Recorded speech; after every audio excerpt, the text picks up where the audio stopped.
What is up, everybody? Welcome to another Build a Mind podcast. Today I have with me Zack Bomsta. Zach Bomsta is the creator of Pivotal Pleb Tech, an interesting and very exciting project company. I'm not sure exactly what he would call it. We'll talk to him about it, but the Unbound Networks is actually his company, and they're building these really cool devices, really interesting technology. I actually have one with me right now. So these are a Loki board and a Nord board. And what these allow me to do is take my S19 right here and turn it into from a 220 watt power supply or 220 volt power supply to a 120 volt power supply. Most of us know that getting into the mining space is very difficult. It's not as easy to just go and buy a $2,500 machine and, take these cables here, plug it into a PDU and start hashing. It's not that easy because it requires a lot of upfront costs, maybe ripping through some walls, wiring up some 220 wires, plugs, all that good stuff. And not all of us have that knowledge, know-how, the ability to do it. So what Zach is doing is he's creating technology that allows plebs like myself, like you, to break into that machine. And I actually have it right here. You get to take a power supply like this from an S9 and make it work for the S19. You can't use 3 hash boards, I'm pretty sure, but you can use 2 or 1. And it really just makes it a lot easier for us to get into Bitcoin mining and play around with this stuff.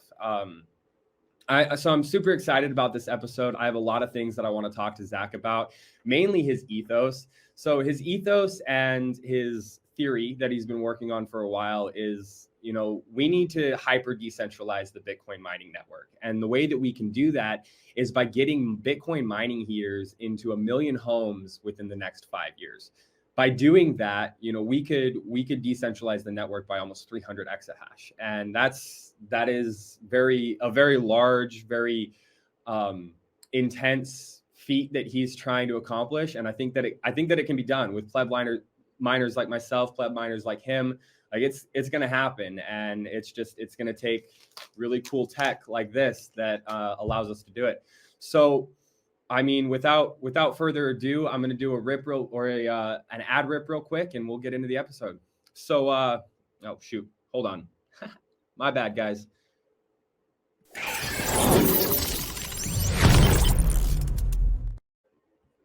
All right, this rip is brought to you by the Mastermind Club, the best way to master the ropes and get a foothold in the Bitcoin mining space. Join a supportive community of like-minded individuals who meet weekly to share insights, exchange ideas, and provide mutual encouragement on the exhilarating journey of crypto mining. Led by seasoned pros and avid Bitcoiners, our group sessions offer a space to brainstorm innovative strategies and stay motivated towards your mining goals.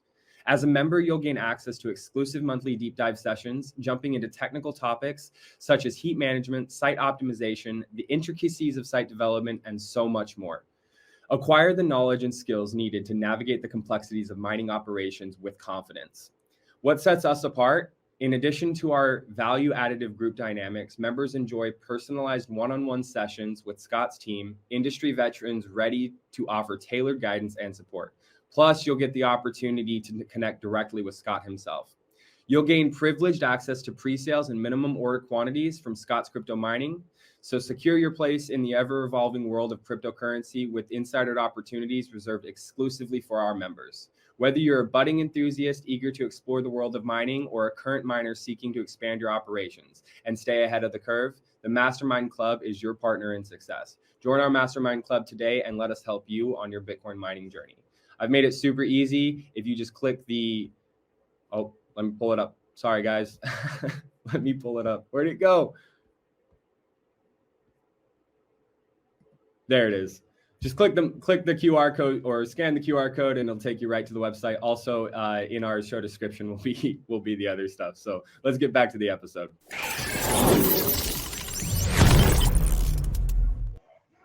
What is up, Zach? Welcome to the Build a Mind podcast. Hey, Trevor. Glad to be here. Yeah, I'm super excited about this one, man. I think my favorite episodes are the ones where I get to talk to builders in the Bitcoin mining space, especially builders such as yourself doing really cool things that are decentralizing the Bitcoin network. Yeah, it's a good time to be building, and it's an exciting space to be building in. So I'm happy to be here. Absolutely. So, I want to just get a little bit of background on you. I don't know how much our listeners know, but you created a company called Owlet Baby Care, which is really cool. It saved millions of babies' lives over the course of that project. But something happened that, kind of woke you up. And I'd like you to talk about that just a little bit. And then how that led you to creating Unbound Networks and Pivotal Pleb. Sure, yeah. I first have to acknowledge that me wearing this shirt is a complete coincidence. I'm not trying to simp Owlet on the show here.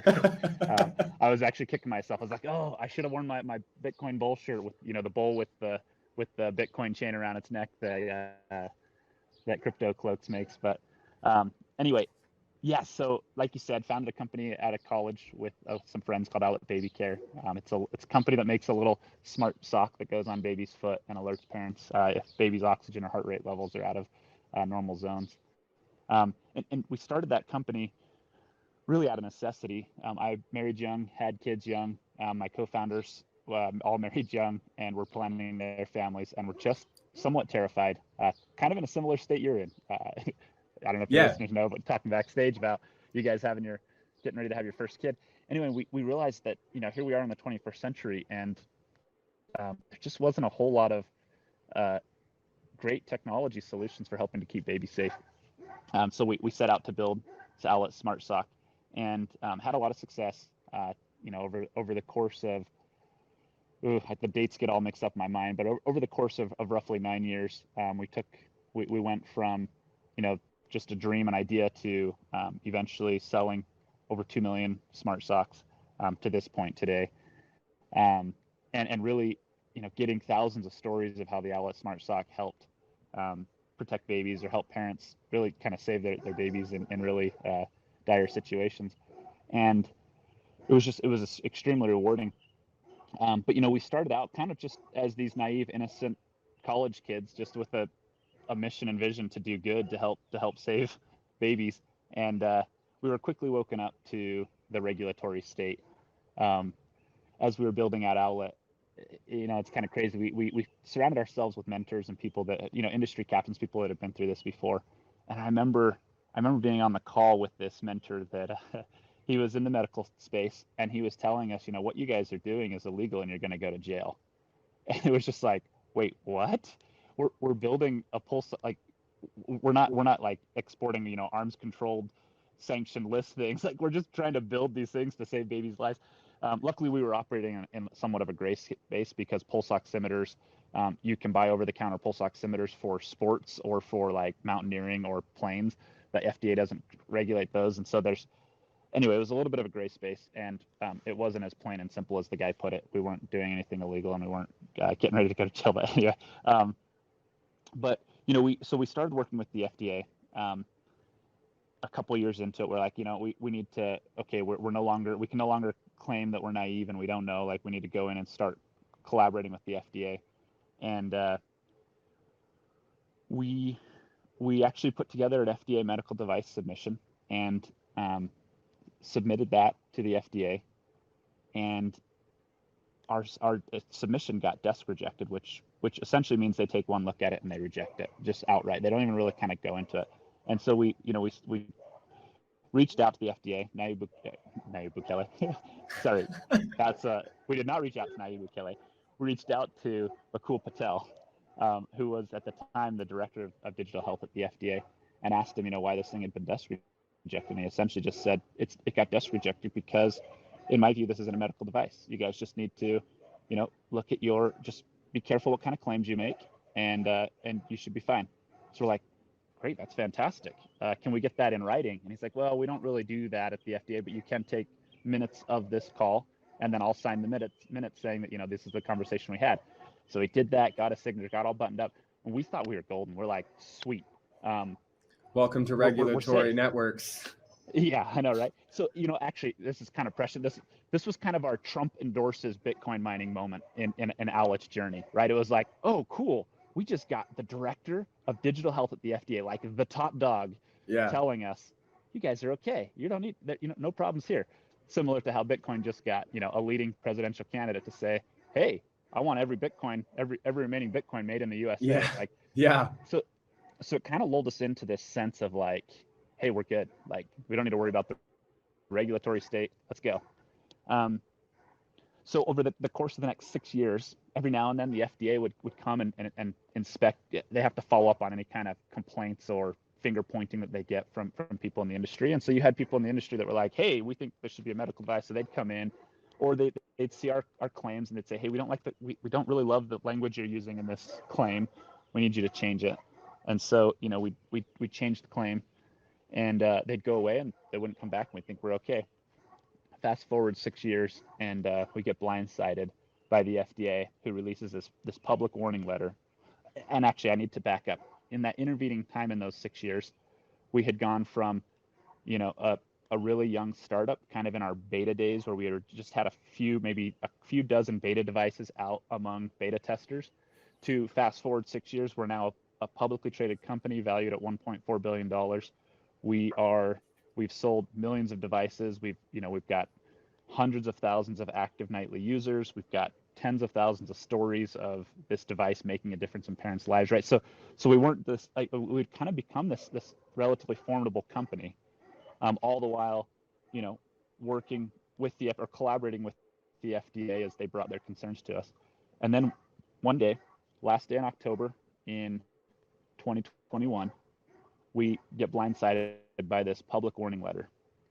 The FDA essentially saying, Owlet, you're selling, and I quote, an adulterated medical device, and you need to stop selling it, essentially, or go to jail. And so we immediately pulled the product from the market, and went to work trying to rectify the situation with the FDA.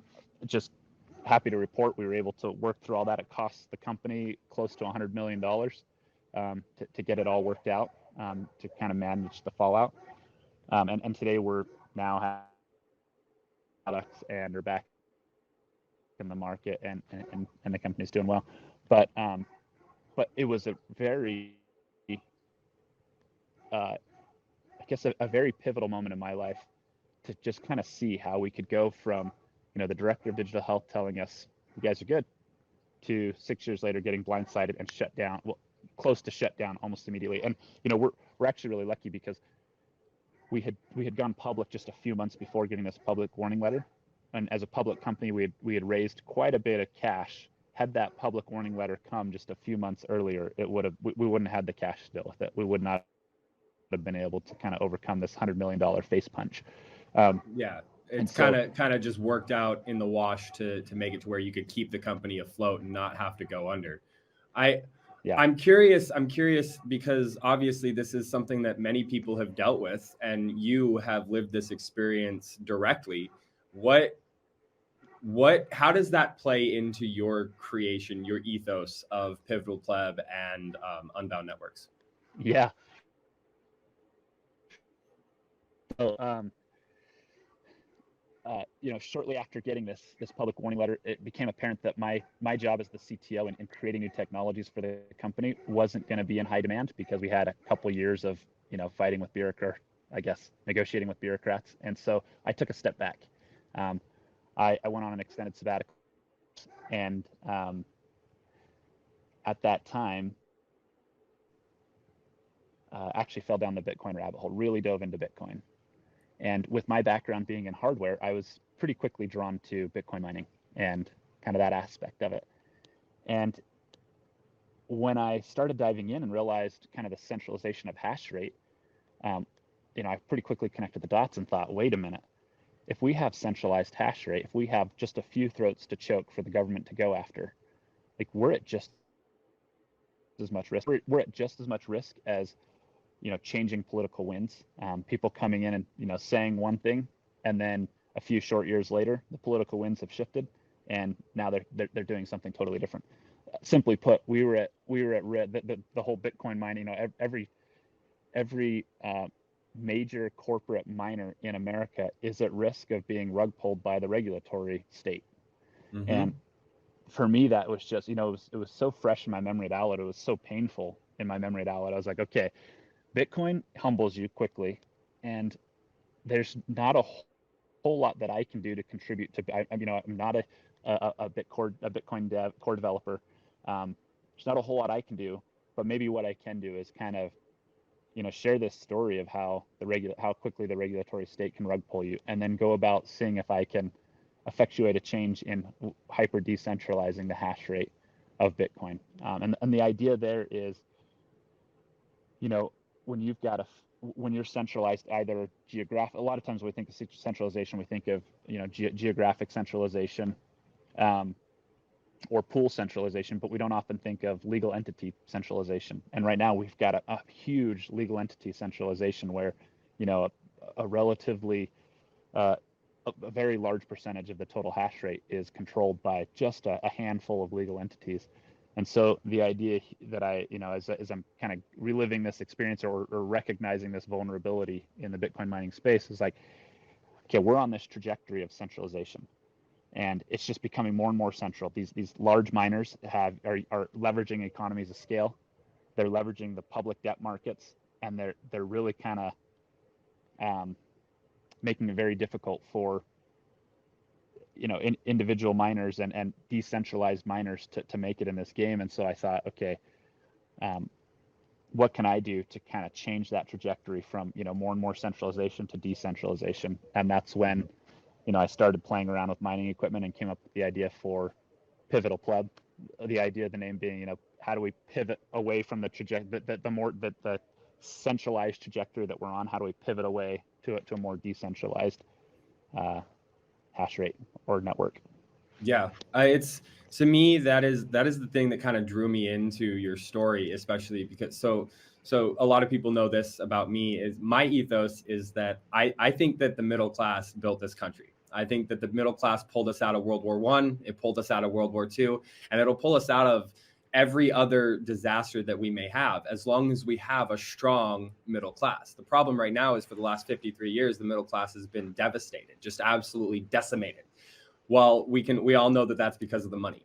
I believe that, and personally, this is a theory that I'm working on. I don't have any evidence to back it up, but I believe that if we can raise the standard of living and lower the cost of living at the exact same time for regular Americans and people all over the world through Bitcoin mining, we can actually lift the poverty level, lift the middle class back into a state of relevance, and make this country great again. So I think it goes hand in hand with what you're talking about here, is decentralizing the Bitcoin mining network by putting these miners into every single home in America. And everyone needs heat.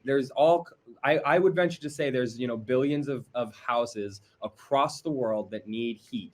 And if we could literally get into 2% of that, what does that mean for the Bitcoin mining network? And so that's what you're building. And I'm in awe of you, because I'm not smart enough to go out and build these kind of things. And you've built multiple devices that allow people to do stuff like this. So let's talk about that a little bit. What was the experience like building the Loki boards? What kind of reactions were you getting at the time? Let's just talk about that. Yeah, first off, I've got to share my favorite Steve Jobs quote, and I'm not going to quote it perfectly, but the one where he says everything around you is built by people no smarter than you. Okay.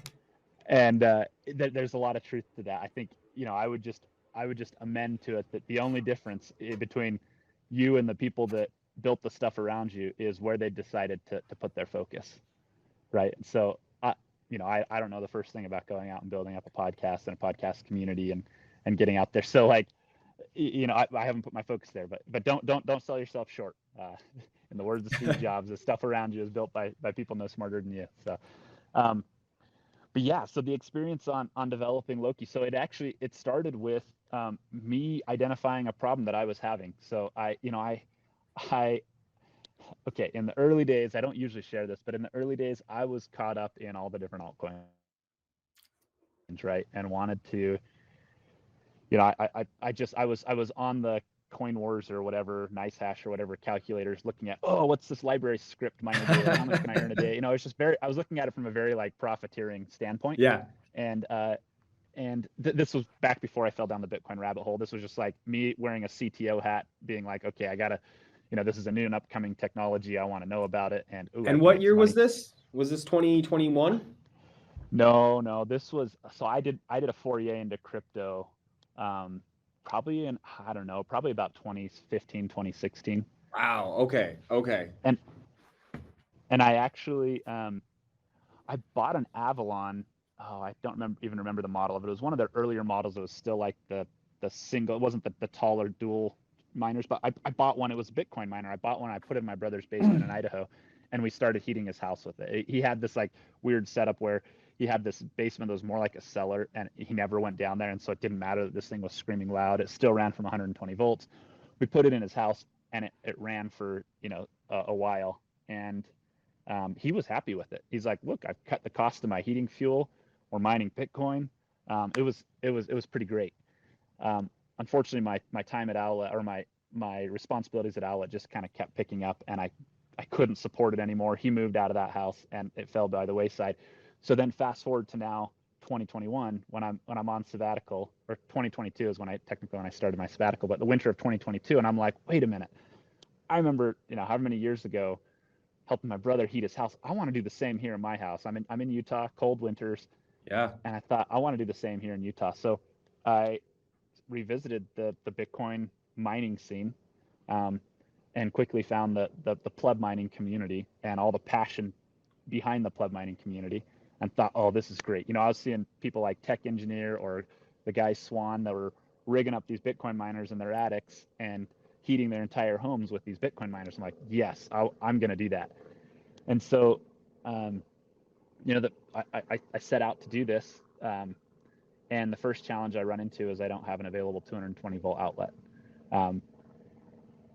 And I thought, okay, no problem. I'm an electrical engineer, not an electrician. Big difference between the two. Yes. But I thought, maybe somewhat foolishly, I thought, that's all right. I can figure out this electrician stuff. I can rewire my house and do the 220 volts. So, I'm preparing to start rewiring my house. And I think the kind of the entrepreneur business guy in me said, wait a minute, whenever there's a problem to be solved, there's an opportunity. Right. And that's not solving the problem by just wiring up. Like Guy Swan said, you're not solving the problem by just wiring up 220 in your house. You're kind of creating a runaround of the problem. Yeah, I'm solving the problem for me in like a one-off scenario, but I'm not solving the problem for, the hundreds of thousands or millions of other people that can't do that themselves. And so I thought, there's got to be a better way to solve this. I'm not an electrician. I'm an electrical engineer. Can I apply what I know as an electrical engineer to solve this 220 volt problem? And I'm leaving out a little bit of backstory, but at the same time, I'm seeing this pleb miner community. I'm seeing this passion. I'm having everything's swirling around in my head, right? I'm having this PTSD event with this like regulatory state rug pulling Owlet, and thinking, just my mind's just constantly churning on this Bitcoin mining and how to go about doing it. And I realized, if we want to hyper decentralize, and we're serious about getting hash rate in a lot of these homes, like, we have to move beyond the first step of heating your home with a Bitcoin miner being calling an electrician and getting stuck with $1,000 bill to reconfigure your home to run these miners. Absolutely. So that was the first step. How do we solve that problem? Because there's no way we're going to get in 1 million homes if it requires $1,000 bill from the electrician. And the second step is, how do we make these things feasible or palatable to run in your house? Because no one wants a vacuum cleaner running 24/7 in their home. And so I set out to try to create simple modular add-on products that could allow you to, allow the non-electrician or the non-electrical engineer or super tech savvy person to kind of empower them to build their own mining rigs, and run them from 120 volts. And so that's when the idea for the first product was born, the Loki board. Yeah, you got it there. And the Loki board, essentially what it allows you to do is first, can I say, before you get into it, I just love the names of these boards, because Loki, the god of mischief, you're tricking the computer to think that it's got the right power supply, and Nord, the god of wind. I think that's amazing. So sorry to interrupt. I just had to say. No, I'm glad you picked up on those names, because a lot of times, and you pronounce them well too. A lot of times people are like, what on earth, where are these coming from? So yeah, that was the reasoning behind the names.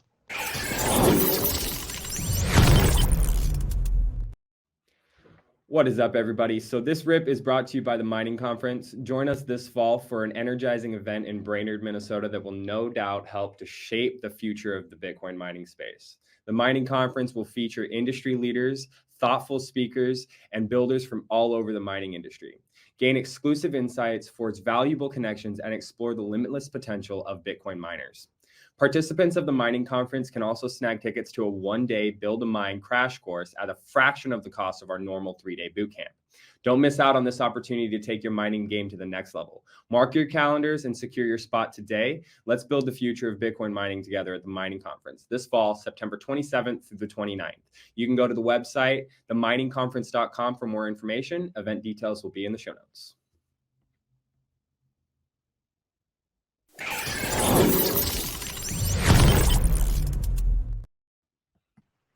Okay. All right, we are back. Sorry about that, guys. We had a little technical difficulty with Zach's service. Zach, you were explaining the Loki board and what was the thought behind them? Yeah, so as I was trying to figure out ways to make it hash from 120 volts, or sorry, yeah, from 120 volts instead of 240 volts, I realized, wait a minute, the hash boards that host all of the ASIC chips, they just want anywhere from 12 to 15 volts DC and a whole lot of current or amperage. And so I thought there's power supplies out there that can offer that voltage that they want. The most ubiquitous one in the Bitcoin mining space was the one that you showed at the beginning, the APW3, which powered the mighty S9, the dependable S9. I got one right there. Yeah, and now that the hash rate of these S9s and the hash efficiency of these S9s is, kind of made them not super profitable or pretty unprofitable to run unless you have really inexpensive power. You have these S9s that are sitting idle with these APW3s and there's millions of these APW3s around the world that you can get for relatively cheap. And so the thought was, can I make it run from an APW3? Could I make an S12 or an S19 run from an APW3? And so I went to work, got my hardware tools out, started sniffing on some digital communication lines, trying to figure out, how what it was that was allowing I guess kind of the interface between the power supply and the control board, and quickly realized that, hey, you can spoof the power supply and make the control board of the miner think that it's plugged into the right power supply. And then as soon as it kind of does that initial handshake and gets spoofed, it just starts hashing it. It checks and sees that the voltage is there and just starts hashing. So the Loki board was born, and yeah, it's been a fun journey since then, seeing people buy these kits and start rigging up their old S19s with APW3 power supplies and running them in their houses. Yeah, I want to touch on what you said there about the S9s not being profitable anymore. So obviously it's like 109 joules per terahash or something like that. But I ran the S9 in my home using it for a heater, and it still saved me money. It didn't, make me a bunch of Bitcoin, but it saved me money. And that was kind of my catalyst into, okay, if this 109 joule per terahash machine can save me money as a heater in my house, what can I do with a 39 joule per terahash machine or a 20 joule per terahash machine? So those kind of implications to me were what got me jumping down the Bitcoin mining rabbit hole, because I only mine for heat. I'm actually not a like Bitcoin miner who just plugs these things in for no reason, just to make Bitcoin. I actually want to find places to put heaters and use them to mine Bitcoin. So like that's kind of what jumped me down the rabbit hole. But now you're building things that allow us to make that efficiency go up a lot higher. Yeah, I'm glad you called that out, because you're right. If you're mining for heat, you're not near as sensitive to the efficiency. And I should, the way I framed it was kind of just a lazy or convenient way of framing it. Really what it is the S9, while if you're mining for the heat will save you money, especially if you're just swapping electric heat for electric heat, the S9 provides electric heat. It is going to save you money. I guess the point, what I should have said is, how much money does it save you, and what's your ROI? Once you buy the equipment, you pay for all the shipping to get the thing there. How long does it take you to pay that off? But the S9 is a fantastic little machine to get started in mining for heat. I mean, I think CryptoCloaks has the little Bitcoin space heater guide to, to make those things Yeah, quiet so you can run them in your make them home. beautiful and quiet. Yeah. I found that, you know, it works just the same if you just put it on the counter. You know, you don't even need to swap out the fans. You really, all you need to do is underclock the thing to make it wife approved. But Yeah. you and Guy were talking about this. The fans, a lot of times, like you get the Noctua silent fans, it's a trade-off. You're not really, what's happening is they're quieter because they're not pushing as much CFM, and so really it's reducing the efficiency of the machines, right? Yeah, I would say it's reducing really what rate you can clock them at, right? And just Okay. by underclocking or just by lowering the speed of your fans, it's essentially having the same effect without having to pay the high price tag for the Noctua fans. Yeah. So definitely, I want to, you know, tell the listeners that, like, you know, a lot of people are in the situation where they're wanting to get into Bitcoin mining and they're just not quite sure how to do it. And it's just like I've said multiple times, guys, you just need to start. You just need to find something and start. And if you don't want to start with an S9, then you can always grab an old S19 and S9 power supply, like I showed you before, and then get these boards that Zach has created, because there's so many different technical web pages. It's on pivotalplebtech.com, right? Or Pivotalpleb.com. Yep. Pivotalpleb.com. They've got a bunch of different like things, descriptions. I don't know what you would call it. Kind of user guides. Yes, user Technical guides. Yeah. Technical guides that show you exactly how to do it. And I'm not sure if he's using your tech. I think he would be, but I was just speaking with a guy not too long ago that had a single S19 hash board submerged in canola oil, and he was using that to what was he doing? He was basically the sap from his oak trees or whatever. He was turning that into syrup and using the heat from the miner to help the reverse osmosis purify the water out of it. I was just like, that's incredible. I mean, the things that you can do with a single hash board and, you know, these pieces of hardware. It's like, man, the implications are wide and astounding. So it's the pleb mining community is still relatively small. I'm pretty sure I know exactly who you're talking about. And it's mind blowing. And the thing is, if it's the same guy, that's not the only thing he's doing with it, right? He's doing a lot of things. Yeah, a lot of really cool practical things with the low grade heat these miners put up. I mean, specifically, you know, for ranchers, you know, you look at ranchers, there's a lot of people in the Midwest who are doing ranching. And as far as I understand, the calving season is near the end of winter. So it's still fairly cold when the calves are born. And a lot of the calves are born premature, or they have issues. And so, you know, if it's really cold outside, they're not able to, a lot of them die, really. And I think it was like 5 to 10% of ranchers' cattle will die because of these conditions. Well, what are the implications of being able to take a greenhouse, pump it full of heat with one of these submerged hash boards, and you only need one, you know, pump this room full of heat and rehabilitate that calf? I mean, that's build a little incubator, right? That pays you Bitcoin to incubate your calves. It pays you Bitcoin, or, you know, the heat is basically free. And this all of a sudden means that the rancher's 5 to 15% that he was losing on cattle is able to become profit. Yeah. So I love this story because this exact example was a big part of my ethos for starting Pivotal Pleb. You know, it was understanding that there is so much passion, even though it's the pleb miner community is a relatively small community, there is tremendous passion in this community. And so as I was thinking about how to go about, you know, what could little Zach Bomsta do to really make an impact on changing the centralization of Bitcoin mining. And I realized, like, there is so much passion and creativity in the pleb miner community that I need to figure out a way to enable that passion, that creativity. And so while we're still a small community, there's examples like this where, you know, I would have never in a million years dreamed of using Bitcoin mining to help me produce syrup from trees, right? Or to incubate. And, you know, I grew up in Idaho. I grew up on the ranch, and I would have never thought to use it to, you know, build a little incubator for calves that are born prematurely in the cold season. You know what the best thing, sorry to interrupt you. You know what the best thing about that story was about the sap? So he made the sap, or the syrup, with Bitcoin miners. And then he turned around and sold the sap for Bitcoin. And because he used Bitcoin to create it, he sold out of the sap in like no time. I was like, it's like a vicious cycle that's in the positive. A virtuous cycle. Yeah. A virtuous cycle. Yeah. It's in the positive. It's great. I was like, whoa. Yeah. And so, my hope is that your listeners and people that hear stories like that, it sets off, lights up in their brain and they think, oh, I want to go apply it in this space over here. I want to do it this over there. And like, that's really the power of decentralization. It's where you get lots of minds, lots of different people with diverse experiences, diverse problems to be solved, and they all look at it in a slightly different way.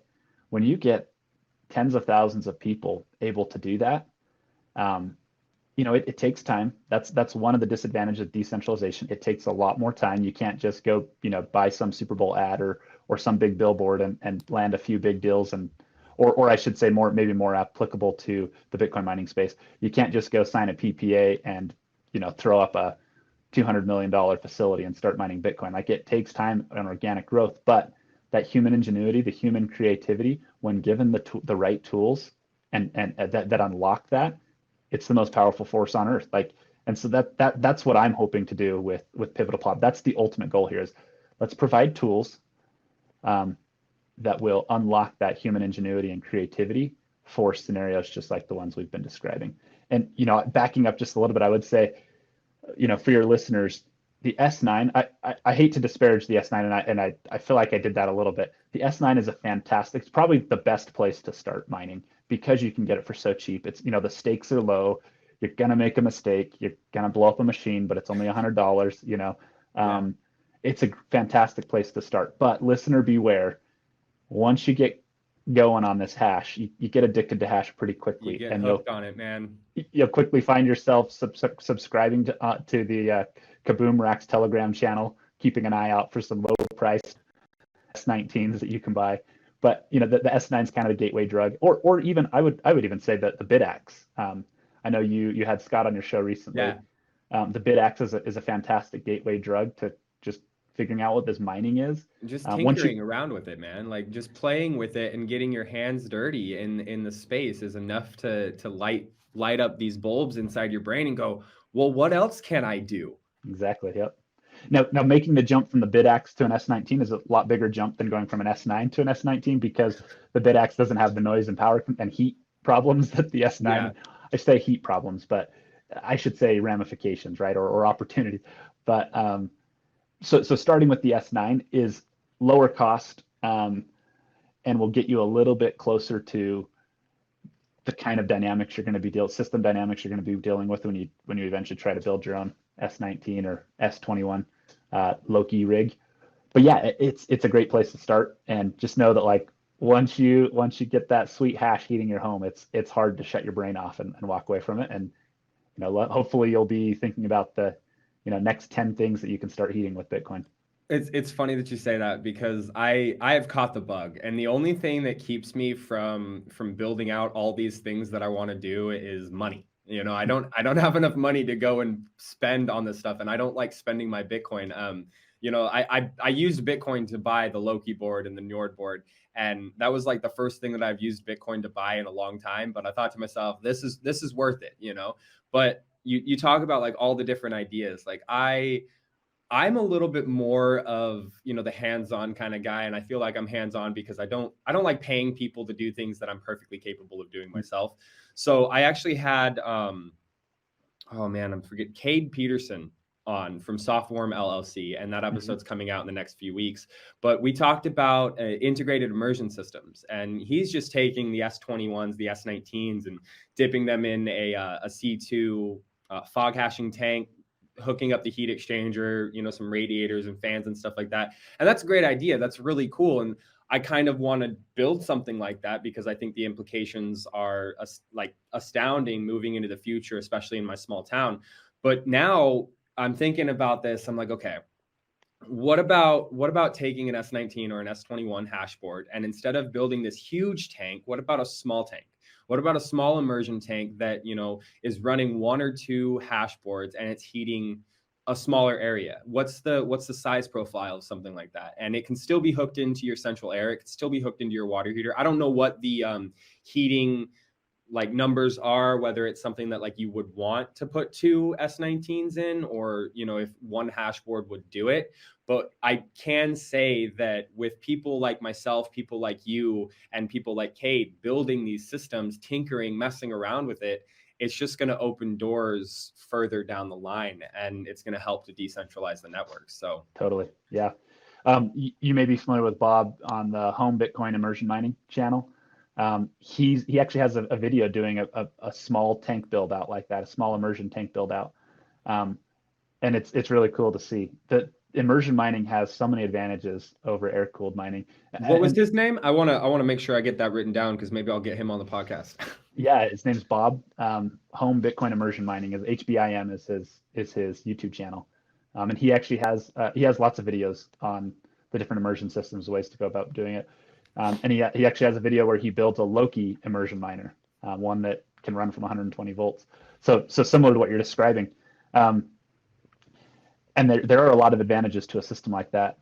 You know, when I jumped in here, I actually first kind of because of Schnitzel. You may know Schnitzel. Your listeners may know Schnitzel. He built his own kind of home immersion mining system as well, and he used it to. He had this like infamous project that he built this fish tank immersion miner that sat atop his water heater, and he was heating his water, and then the thing blew up on the thing leaked on him all over everything and made a huge mess. And so he got a lot of that failure got a lot of attention on X. But anyway, so when I started looking at this space, that was the first place I wanted to go, was the water heater, actually, because you need hot water year round, and there's potential there. And I think it led me to this dynamic that I think we have to talk about. Just because I think it would be a little disingenuous to not address one of these dynamics when it comes to home mining. So unfortunately, in the mining space, we have, I shouldn't say unfortunately, but there is this factor in the mining space where every year or two they're coming out with new miners with better efficiency, and it's causing the value and the potential for earnings for these miners to just drop off, for these older miners to just drop off.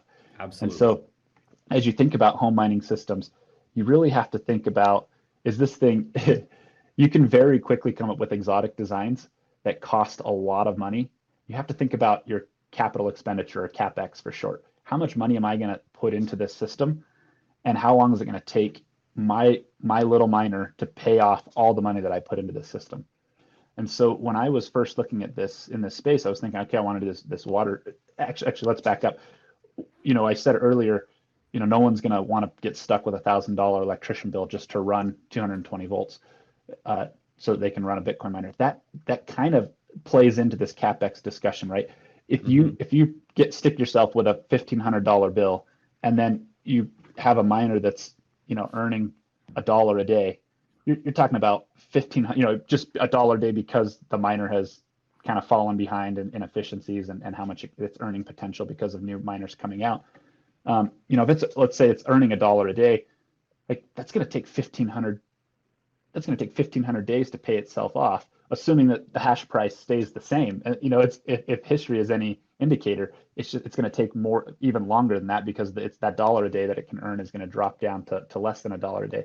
And so you do have to be, you know, for some people, they're like, I don't care. I just want to hyper decentralize the network. I don't care about the unit economics, and if this thing is actually going to be, you know, I'm going to come out ahead or be profitable on this thing. But why am I talking about all this? Because one thing to be aware of in these immersion mining systems, while they are incredibly elegant and have a lot of advantages, you do want to go into it kind of eyes wide open from a CapEx perspective of how long is it going to take to pay off this system. Now, that being said, I don't think any effort, how do I say this in a more clear way? I think today any effort put into learning about these immersion systems and tinkering around with them will pay dividends in the future, because I think we're getting to a point where there's enough like shifting trends and factors in the global hash wars that I think we're getting to a point where we're gonna start to see these miners maintain their value and earning potential longer into the future because for several factors, several reasons, but one of the main reasons being that eventually we're gonna max out on our efficiency. We're not going to be able to have a new 20-30% efficiency gain year over year over year. Right. The chips can only get so small before they start melting.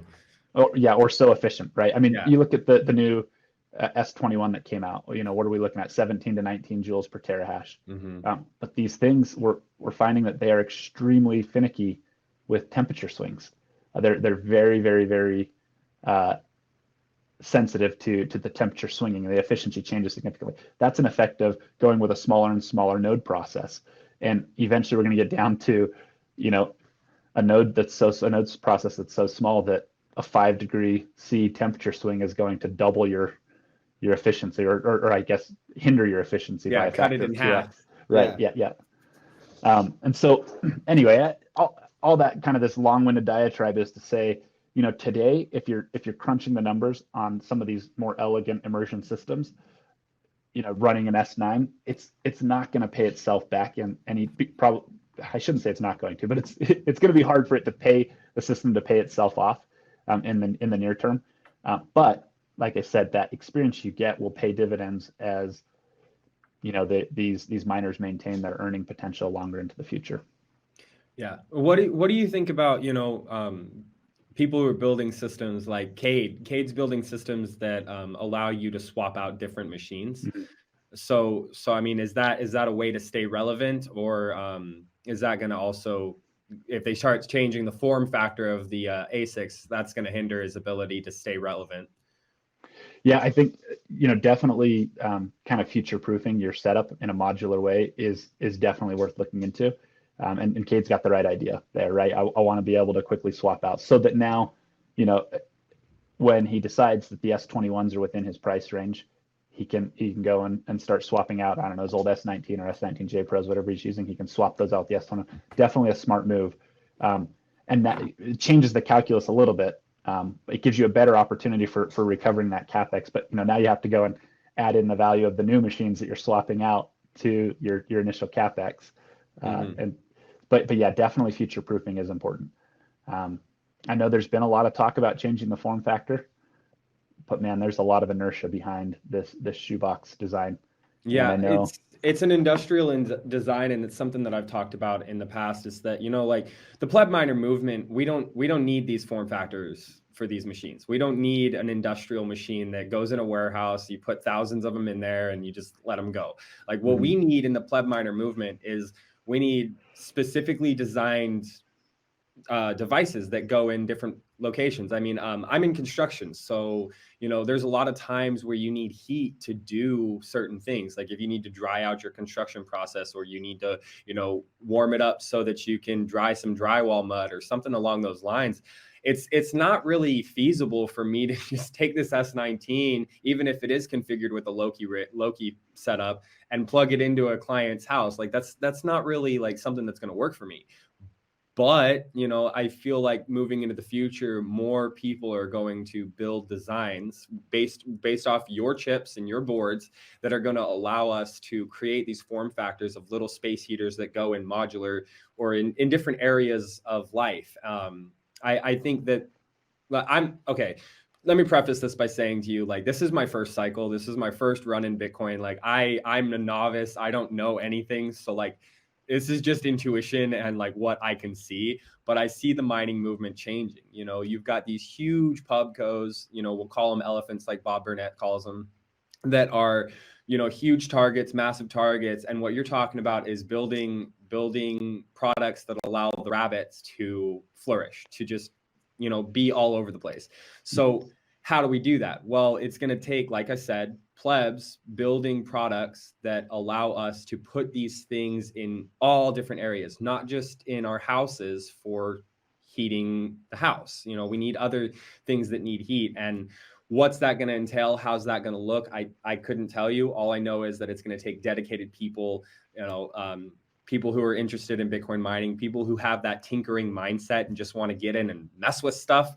I don't know. I'm really what's the word? I'm really positive. I feel positively about it. You know, it brings me a lot of joy to play around with this stuff. And then when I look into the pleb miner movement, I'm like, you know, there are some people out there building some really cool stuff. And I think we're going to win, honestly. Like, I really do think we're going to win. It's just a matter of time and a matter of like spreading that message. Yeah. And, you know, I think I talked about this before on some other podcasts, but you know, right now the pleb mining community is relatively small, and if we really want to get to 1 million homes, like we've got to scale. As you know, in the next 5 years, we've got to scale quickly. And I think the path to getting there has got to involve empowering pleb miners, empowering pleb miner passion, and harnessing free market forces to really get out and proliferate into the normie market. So you know, people that are willing to, you know, turn off the sports game and go tinker in their shop on a new miner, like, let's face it, there's just not a lot of people percentage wise. It's a very small percentage of the population. Absolutely. And right now with the state of pleb mining, it requires you to turn off the sports game and go down into your shop and tinker, right? And so if we try to grow through that path, it's going to be hard to really move the needle on this centralization. But if we can take that passion that, you know, has people tinkering in their basement, and we can give an opportunity or give a path for them to go out and start to proliferate these mining rigs that you talk about in all these different form factors, and get these into normies' hands, or I like calling them pre-coiners, right? Because they're not quite Bitcoiners yet. But if we can identify a path for doing that makes it economically incentivizes pleb miners to do it, and it economically incentivizes their pre-coiner friends to do it. I think that you're able to then harness these two powerful forces of pleb miner passion and free market forces to really proliferate and get decentralized the hash rate, right? So I guess to put it more specifically, you know, you're talking about having miners in all these different form factors. Like, I think the pleb mining community, we can spend our time in lots of different ways. One of them is trying to convince others to turn off the sports game and go tinker. And that's a valid effort, because we need a strong foundation or base of passionate pleb miners. But maybe for those that feel like they're just not getting any traction in that space, another place to kind of channel your efforts is to say, okay, how can I approach building these things myself and deploying them in my pre-coiner friends' homes, and or whatever the application that, you know, maybe construction and so I think that, yeah, like I said, there's two paths we can take here. Either try to convert others to becoming pleb miner, you know, passionate pleb miners, or just say, that's fine. They don't have to know anything about Bitcoin. They don't have to be all in on Bitcoin. If they like saving money, I have an option. I have a solution for them, right? Yeah. And it's crazy. So I've been doing this a little bit with Unbound, and you don't have to tell people anything about Bitcoin. Like, we go into these homes and we just tell them, look, we're the Airbnb of data centers. Like, you're renting out your home, your electrical infrastructure to help run our data centers. And as a result, you get a little kickback for that, and you save on your heating bill. Like, people's eyes light up to think, wait a minute, I can save money on my heating bill and get a little bit of that revenue from these big data centers. Bro, like, also think about this. After they've saved a little bit of money on their heat, they're going to come to you and they're going to ask, well, how is this thing making money? How is this doing this? And then you orange pill them with Bitcoin, and they're like, okay, I want to get involved. And that's what I see happening. You know, I see what you're talking about. And I listen, like I said, I listened to your Guy Swan podcast like 4 times.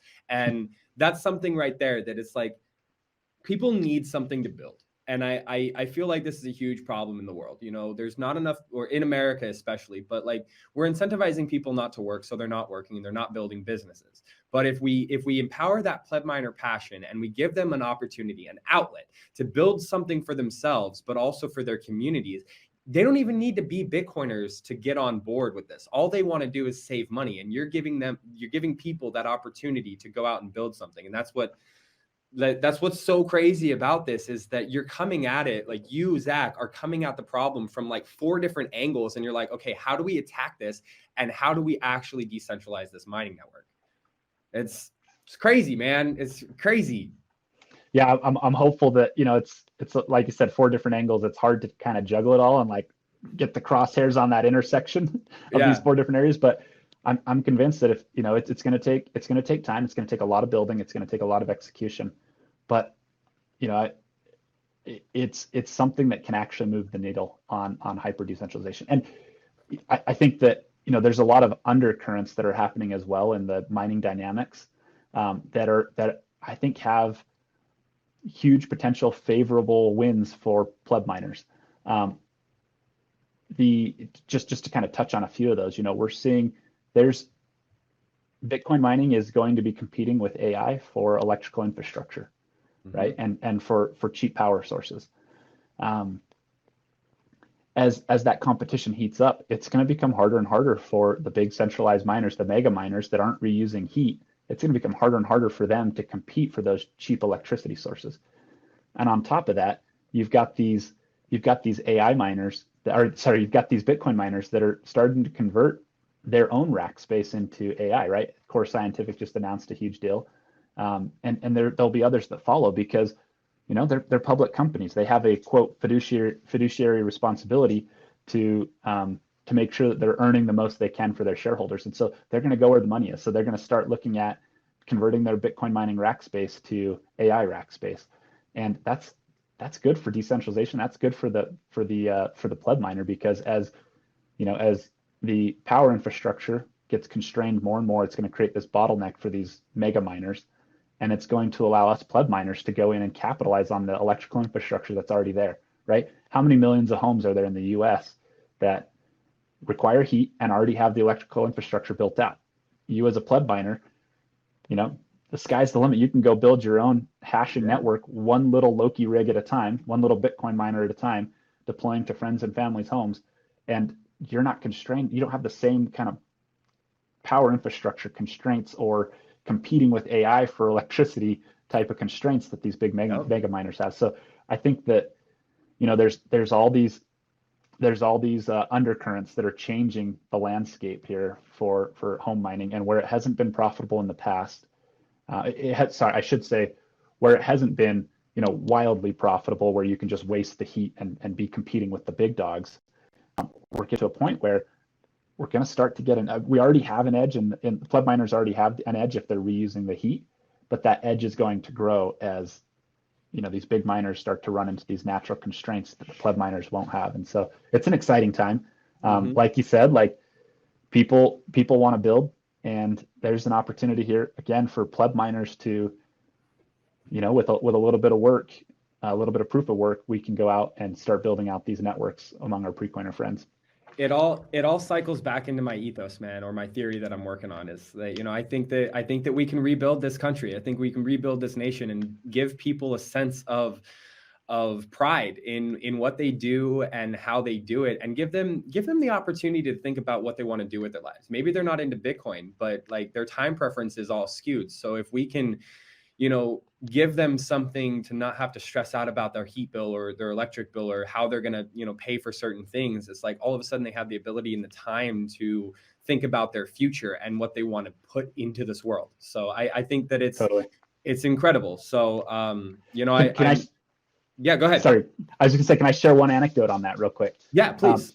So I have a friend back in my small hometown in Idaho.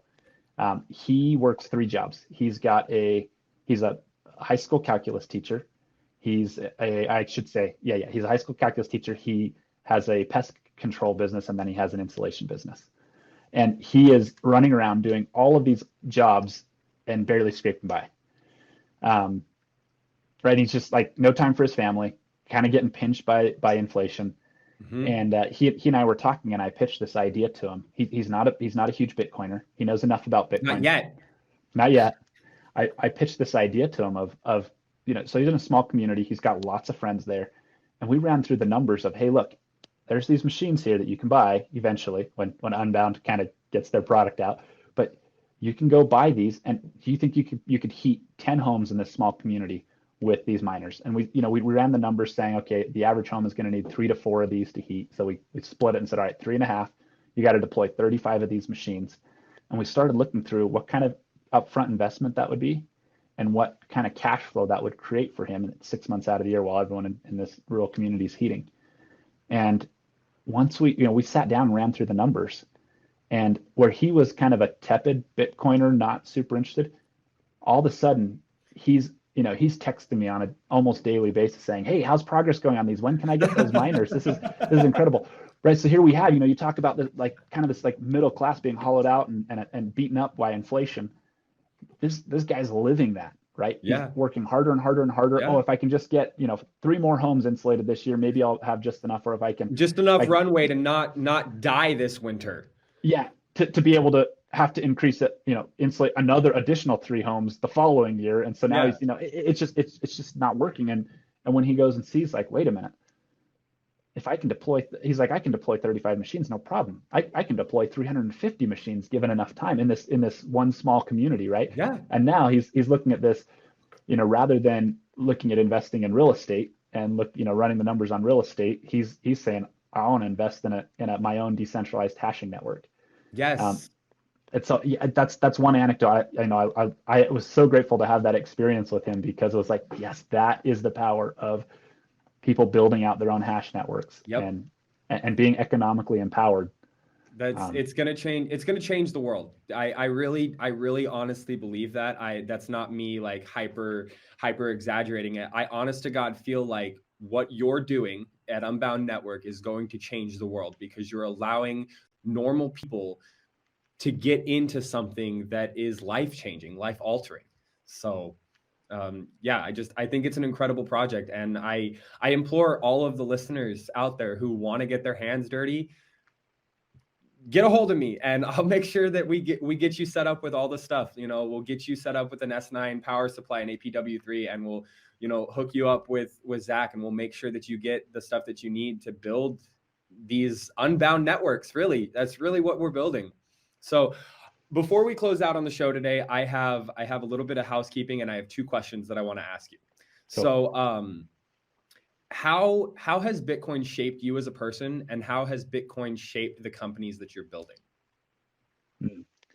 So I would say Bitcoin shaping me as a person, it's given me a lot more confidence. And so like I said, I grew up in Idaho. I was kind of what I would say a political refugee. Didn't feel like I fit in on the left or the right. Well, I should say didn't feel like I fit in with Democrats or Republicans. Idaho, predominantly Republican community, but it just felt like the Republicans are making all the same mistakes that we're complaining about the Democrats making. They're just doing it like both parties are taking us over a cliff. One's just trying to pump the brakes a little bit or coast towards the cliff rather than pedal to the metal. But as kind of holding these views in this rural town didn't make you very politically popular. And so I felt like I was kind of a political outcast maybe. And it's interesting because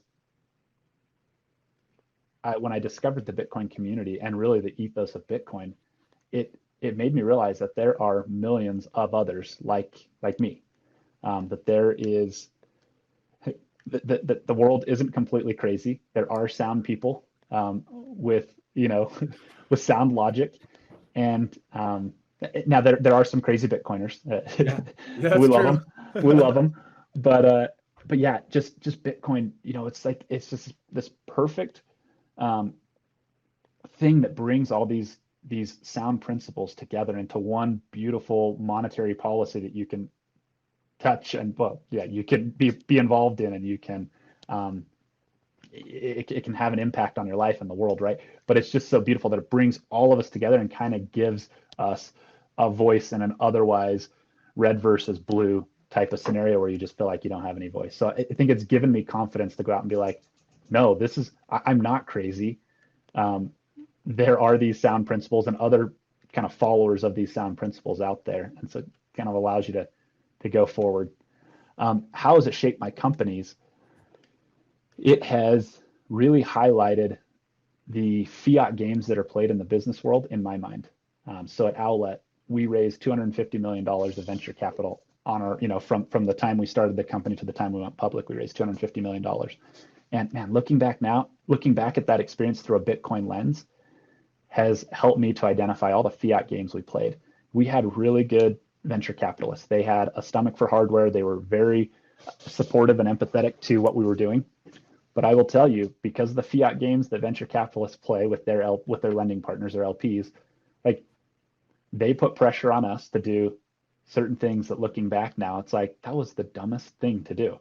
Mm-hmm. I guess maybe a simple way of putting it was taking on that VC money that came with all these fiat strings attached to it, distorted our decision-making process. Yeah. Where it was this very high time preference. We need a 10x multiple on our money in 2 years. It completely distorted our decision-making. And so it led us to do all sorts of dumb things that you just would not do if you were building your own business from the ground up in a healthy manner. And so Bitcoin has given me that lens to look at that past experience and say, you know, this time as I'm building a company, sure, it's going to be a little slower bootstrapping or trying to grow in a healthy way, but we're going to grow in a healthy way. We're going to have a lower time preference, which is kind of a catch-22 when you're starting a business, because you need that like forcing function to get you to converge and meet your goals, right? You need a sense of urgency. So if you just have this like super low time preference, you don't get anything done. So it is a catch-22, but I would argue, and I guess the verdict is still out on this, but I would argue that it's causing us to make a lot better and more sound business decisions by kind of taking a Bitcoin mindset versus a fiat VC mindset. Yeah, I love that, man. Like it shows in your work, it shows in the products that you're building, and I can't wait for Unbound Networks to fully come online with their product. Like I'm super interested. I'm excited. I want to be one of these, you know, data center hosting providers. Like I want to build this stuff, and it's phenomenal to me that we have pleb miners in the space working on things that you're working on and allowing all the other pleb miners to build what they're building, things that are like necessarily in their corner, you know, like the Bitcoin space, the Bitcoin ecosphere is what I call it. Is it literally touches every industry, every business, every type of thing that you can think of. Like Bitcoin can play a role, and it's just incredible what we can do if we just put our brains, our kathunkers to work. So I appreciate what you're doing, and I appreciate all the hard work that you and your company are putting into it. Thanks, Trevor. I appreciate what you're doing. Really getting the word out and kind of being that rallying cry for pleb miners. I love it. Dude, we need to get them out there. We need to get this stuff in the hands of tinkerers and builders, and it's not as hard as people think it is. Like everybody thinks that Bitcoin mining is this super difficult thing. I used to think it was a super difficult thing. It's just a hands-on thing. That's all it is. And like you said at the beginning, you know, that Steve Jobs quote, I'm not even gonna try it, but it basically boils down to, you don't know what you don't know, but you should still try. You know, you still should try, and you learn along the way. You just kind of pick up little pieces and apply that knowledge where you need it to, and you take off running. So, yep. I have one more question, and it kind of leads into the last question that I asked you. But what does Bitcoin overall mean to you as a person? You know, as a builder, as a family man. Like, what does Bitcoin mean to you? Yeah, I think I think it's Saylor that's kind of coined this, like Bitcoin is hope. It really is. You know, as a father of 4 kids, you know, all my kids save a large percentage of what they earn in Bitcoin, and it really is hope when you're looking at it from a parent's perspective, right? We know what the half life. I just saw this morning, you know, a chart of the half life of your savings at different interest or inflation rates, and you know, you can't help but look at those and think, oh, what are my kids going to do? Yeah. Right. I mean, it's hard enough for me, but what are my kids going to do 20 years down the road, 15 years down the road when they've got to go make it on their own? And living in my basement isn't an option. No. And so, you know, I look at Bitcoin and I, you know, I know I'm smart enough to run the numbers, and I know that the, you know, $30 worth of Bitcoin that my kids buy here and there, it's not going to be enough for them to just retire on. And I don't want it to be. I want them to have to work and earn their way, right? Proof of work concept is super valuable in all aspects of life. But I know that, you know, if we can get into the bright orange future, hyper Bitcoinization, it gives them, while they may not be able to retire off of the, you know, few $100s that they saved up while they were a kid, they're going to be able to conserve their economic energy. And I think, yeah, so simply put, Bitcoin is hope, especially looking at it through the lens of a parent for their kids. I completely agree with that. As a new parent to be, all I can think about is my son and his future, and the problems. Sorry, she's been wanting to get on the video here. Sorry, yeah, keep going. But the problems that I've had as a young adolescent and coming into this world, not being prepared, not having the right foundation. So what can I do? What can I give to my son who's going to grow up in this world that is going to be 100 times more difficult than I had it? So being able to give him something that when he puts his value into the world, not only is that value retained, but that value can be given back to him in spades. And I think that that's what Bitcoin represents. So, we're here to make that bright orange future happen. And it's people like you, people like me, people like Guy Swan, and, all the other people out there spreading this message. So. Yeah, and making syrup out of Bitcoin miners. Making syrup out of Bitcoin miners, man. Like, that's the way of the future. Bitcoin syrup. So one last thing, we as an appreciation of your time and all this stuff, I'd like to offer you, well, not offer, I'm giving them to you, 2 free tickets to our mining conference in September. So September 27th through the 29th in Brainerd, Minnesota, we are doing a mining conference. This mining conference is we got a bunch of speakers lined up, people from all over the space, pleb miners, hydro miners, immersion miners, all kinds of people building products that are, mining, Bitcoin mining related. And we want to give you an opportunity to come and see us, come and hang out, meet us in person, and all that good stuff. So I'm going to give you those after the show, but I hope that you can make it. I hope that you can be there. And if not, you can give the tickets away to, some of your followers, your fans, or, somebody at a meetup or something like that. Love it. Awesome. Thanks, Trevor. Yeah. So, well, guys, this was the Build a Mind podcast with Zach Bomsta. I hope you guys enjoyed it. I really had a great time. If you liked this episode, please comment, like, subscribe, share it to your friends, share the orange signal. We need to get this message out to everybody. Follow us on Fountain. If you like over there, I will make sure that you get some sats sent your way just as an appreciation for your time. And with that was the Build a Mind podcast. Bye, guys. See ya.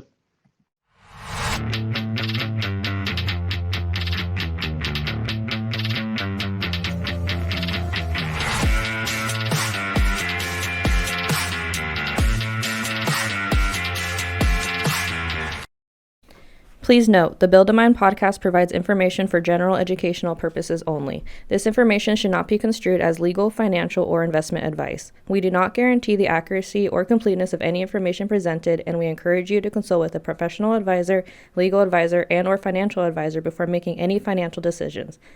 The Build a Mind podcast and its affiliates are not responsible for any losses incurred as a result of using the information provided.